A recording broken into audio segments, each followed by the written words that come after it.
अक्सर एग्ज़ाम में ये पूछा जाता है कि हड़प्पा सभ्यता का उत्तरी विस्तार बताइए, पूर्वी विस्तार बताइए, पश्चिमी विस्तार बताइए एवं दक्षिणी विस्तार बताइए।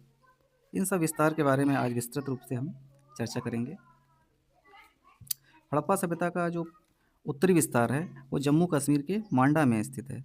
साथ ही साथ दक्षिणी विस्तार महाराष्ट्र के दैमाबाद में स्थित है और उत्तर प्रदेश में एक स्तप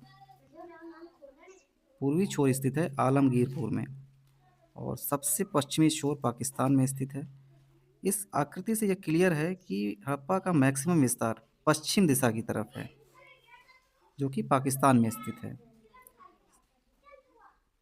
एक प्रश्न और पूछा जाता है कि हड़प्पा का जो आकार है वो किस तरह का है? त्रिभुजाकार है, वर्गाकार है, आयताकार है? इस आकृति से यह क्लियर है कि हड़प्पा का जो आकार है वो लगभग-लगभग त्रिभुज आकार की आकृति को बना रहा है। इसी के बेस के आधार पे हम कह सकते हैं कि हड़प्पा का आकार त्रिभुजाकार है। एक प्रश्न और पूछा जाता है कि ये चारों स्थल जो हड़प्पा के हैं, किन-किन नदियों के किनारे स्थित हैं? इसके बारे में देखते हैं। हड़प्पा का जो सबसे उत्तरी छोर है मांडा, ये चीनाब नदी के किनारे स्थित है। सबसे दक्षिणी छोर दैमाबाद महाराष्ट्र, गोदावरी नदी के किनारे स्थित है। और सबसे पूर्वी छोर आलमगीरपुर, यमुना की सहायक नदी हिंडन नदी के किनारे स्थित है। और सबसे पश्चिमी छोर दास नदी के किनारे स्थित है।